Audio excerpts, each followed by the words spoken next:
पूरी दुनिया में, खासकर यूरोप में इतना ज्यादा बढ़ाया है और अब योगा को एक एकेडमिक फील्ड माना जा रहा है, thanks to her contribution. Miss Antonietta, Rozzi, we welcome you here. Welcome on board. Can you hear us? Please unmute yourself. Yeah. Yes. Thank you so much. Thank you. It's really a great pleasure for me to be among you all. And I would like to send my pranams to the Reverend Swamiji, Guruji, respected guests, and all the dear friends online. Pranams from Italy. It is my pleasure and honor to be connected with you through modern technologies that allow us to cancel physical and cultural distances and bring people's minds and hearts closer together.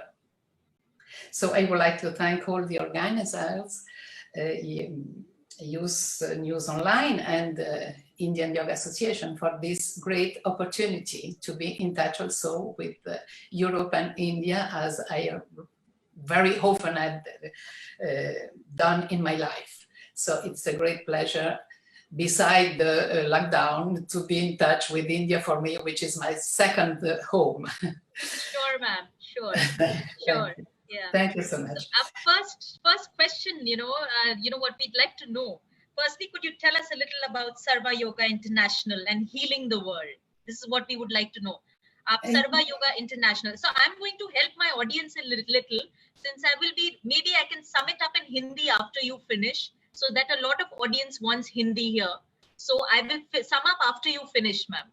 Yeah, grateful to you, because I'm not able, unfortunately, to speak Hindi. Okay. So it's a pleasure for me to inform about Srava Yoga. It's a crazy idea I had many years ago, when yoga became much more popular in the West, and sometimes it was not the real yoga I met and I know through gurus and masters in India. There are some changes done in the West that doesn't fit exactly with the idea of traditional yoga. So I asked my guru, Swami Chidanandaji of Divine Life Society, if it was a good idea to bring together the very traditional institutions, schools, ashram of India, to let the Western people and young people too, to know these masters and their teaching, because many of them doesn't know anything about yoga except what came from USA, which is a good country, but not the country and the land of yoga. So this is why I think to create this association, just to preserve in the West the true tradition of Indian yoga, which is the land of yoga, of course, the birth of yoga, which spread now in all world.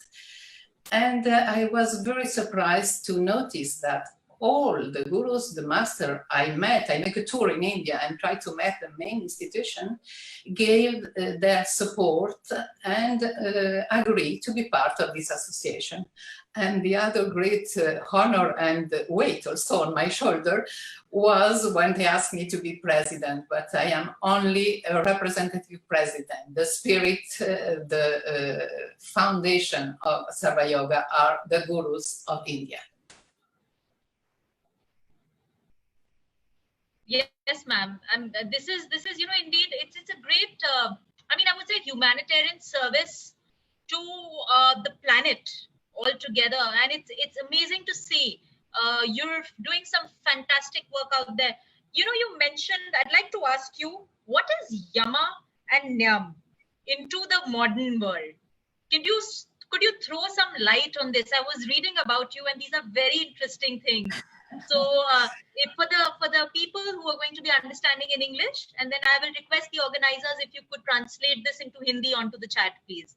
Yama and Nyam, ma'am. Okay, this is a very interesting question, because Yama and Nyama are part of the nature of human being. And not only yoga, but all evolutive tradition, all religions, even in the West, of course, knows that there is something which is right in human being, but circumstances environment, example and good or bad example can influence this good nature of human being, which is only the reflex of our divine nature, of the sparkling of divine that every human being has in itself. So what yoga has done, and especially Sri Patanjali has done, is to codify in a very clear manner, because these concepts are universal and general, and every one of us agree with them. The difficulty is to apply it in the concrete life, especially today in modern life. And I appreciate in yoga the what I call pedagogy, because I am a pedagogist, so I always try to extract the good aspect that can be taught to everyone, and especially to the young people. And what I appreciate, I say, in yoga is that it is explained and structured in such a way that everyone can use it. So we all know that we have to be good in life, but it is difficult to be good. Showing this aspect of behavior in also a modern way, showing that, for example, if we do good, we feel better. If we go to the right way of behavior, it's not only a generous attitude to others, but it is also an interesting and natural way to be healthy and happy. This shows to the people that yoga is not such an abstract philosophy, but as a very concrete and real way of working in the world and in our daily to daily life. We can say that what I explained, for example, to youth, why we have to follow these rules, because people doesn't like to follow rules, and especially young people. And adolescents. It is because if we go in line with these rules, we have less impact on our emotional life. Emotion is the most difficult and precious at the same time part of ourselves, but very difficult to control. So these are some guidelines to benefit of the emotion and not get the side effect of bad emotion. So if we explain that it works like that in our life, and these are the way to start any kind of path of progress, of development in our life, it is easier to understand beside the philosophical and ethic aspect. Yes, Ms. Rozzi, that is quite valuable, and it is in fact commendable to understand these concepts so that one can actually use them for the betterment of others' lives before your own life. Because only when you improve your own life, अगर आप अपनी जिंदगी खुद की अच्छी करेंगे कुछ practical tools, tips से, तभी आप अपने आस-पास की जिंदगी अच्छी कर सकते हैं, दूसरों की जिंदगी में खुशियां ला सकते हैं. Only then we can make other people's life happy. You know, coming to youth, there's a lot of anxiety. You work on a lot of consciousness level and anxiety levels. आप consciousness and anxiety levels पे काम करती हैं. Can you tell us about how yoga has a very crucial role to reduce the anxiety levels, and it actually does? And can you give us a case example or a recent example or a case study of somebody who was suffering from anxiety and yoga actually cured it? That will help our viewers to understand its importance. Yes. Guru Ji, Dr. Nagendra Ji has very well explained how stress affects the life of everyone. So we can imagine how stress is difficult to manage in young people because they are on the way to structure their personality. Adult has already a personality that maybe has to be changed, but they have some structure that make them more stronger. So young people and children are more vulnerable to the general stress of society. Young people have their own, I would say, physiological stress because they are growing. And stress is the syndrome of changement. Everything we change makes stress, but not all stress are bad. There is also the eustress, the good stress. Then young people has to face not their only own stress of growing, but the stress of adult and lifestyles. So they have to face problems that are among their possibilities. This creates, of course, in a sense of not being secure in life, and when one's not secure, it creates anxiety. Anxiety may be developed also in pathologic condition, very often in young people, such as depression. The WHO has established that 40% of the young population will have in 2010. This was a research in 2010. Now we are in 2020. That in 2020, 40% of young population will suffer at least once in their life of panic attack, anxiety, or depression, which is a pathology. What can yoga do? Yoga has many tools, as we know. The first was exactly yama and yama, but it's not the very easy way to approach young to yoga. Then, if we consider, for example, asana, I will give you some short example because there are many, many tools in yoga that can counteract the anxiety. But for example, let's speak about asana, which is a very concrete tool. In asana, one of the main goal of asana is to reduce muscular stress. Muscular stress is also the very first manifestation on body of a psychological tension. So any kind of tension in the mind necessarily will become also a muscular tension, because this is a very old reflex we had since our birth. The very first way to manifest the disease that just born baby has is to cry, but when a baby cries, it doesn't cry with the eyes only, it cries with the contraction of all the body. So this is a very important imprinting of our first life, and imprinting are the guideline all along the life. So if we start not to attack the profound inner causes of stress and anxiety that sometimes it's not even known, but if we start to reduce the consequences of stress, some of the consequences of stress, such as muscular tension, this slowly destroy also the mental tension, because the two are so strongly connected that one action on the one side has an effect on the other side. So this is one of the examples, but we can go on, and Dr. Anandaji has explained on the breathing, for example. Only changing breathing patterns helps to reduce anxiety, because anxiety has its own breathing pattern, but not voluntary, of course. So if we do a voluntary pattern of breathing, we change the screen, we change the situation, and the mind change also. So these are very few examples, but we can continue with the relaxation techniques, the concentration, and so on. All yoga, we can say, is a method to make more stronger, grounded,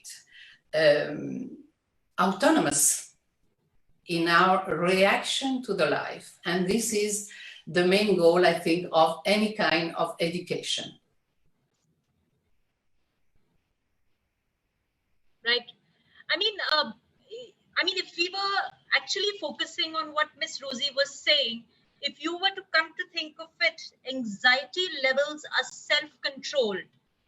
This is what we gather from the conversation, that it all starts from within, and the connect that we have with the practices of yam and nyam if I'm right, Miss Rozzi. Please tell me if I'm incorrect or if I'm. Yes, you're right. Exactly. This is how the vicious cycle works. So we need to actually, actually think on these points and add value to our lives. And this is a very, very big takeaway that we have from her. One last question which we have for you. It's interesting. What is the starting age for yoga for youth? Every household has its own theory that the child is too small. Should we start? Or what is the last age? Because when people enter their 70s or a 75 or a 80, should they be continuing with yoga or not? So both questions coming to you. And we need to hear how does it work so that we can improve our lives. Yes.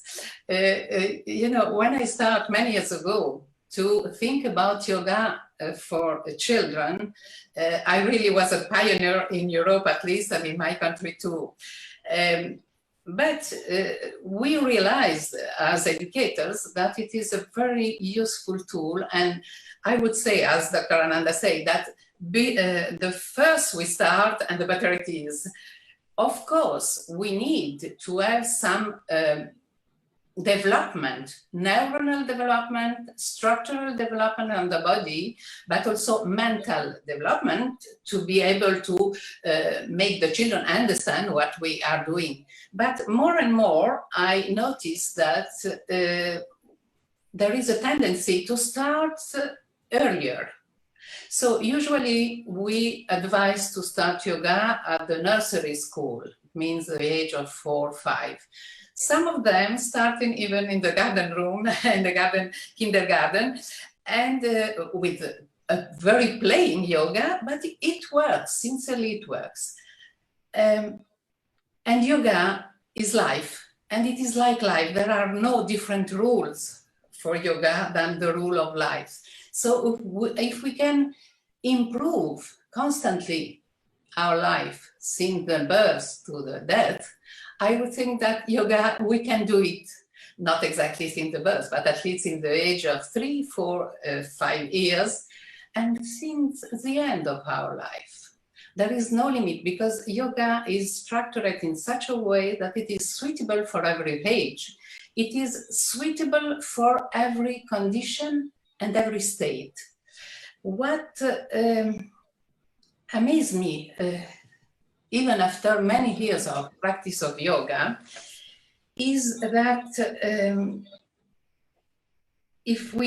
whatever topic we are speaking, whatever problem we are facing, whatever situation we are considering, the ancient discipline of yoga responds precisely and perfectly to this kind of need. It is as if yoga was structured and created exactly for that, but we know it's not only for that. Why? Because really in the depth of the structure of yoga, there is a kind of pedagogy that is perfectly suitable for the human being. It is constructed on the general aspect of human being, which doesn't change so much in different era, in different historical moment, in different period of our existence. So as a new vision we had also in education, that education is no more related to the age of development, but is for long life learning. We can say that yoga is a science for long life living. Wonderful. So when a child turns 3, जब बच्चा 3 साल का हो जाता है, योगा की सही उम्र 3 साल से है, तो सारे myths break किए हैं. She has broken that myth of actually, where we say that the child is too small, is not supposed to do yoga. You can actually create the health atmosphere in your house when your child turns 3 years of age, and it goes on forever till the person can continue. Thank you, Ms. Rozzi, for having you in here. I think we're highly obliged to have you with the most fantastic inputs that you could have ever give us. And hope things are safe for you in Italy right there, and things continue to be good now in the coming times and very, very positive. We value your feedback, and we value all the inputs that you've given today. Thank you so much. Thank you. Thank you so much. It's really a great pleasure. I wish also all the best to you. It's a great opportunity to use modern technology to spread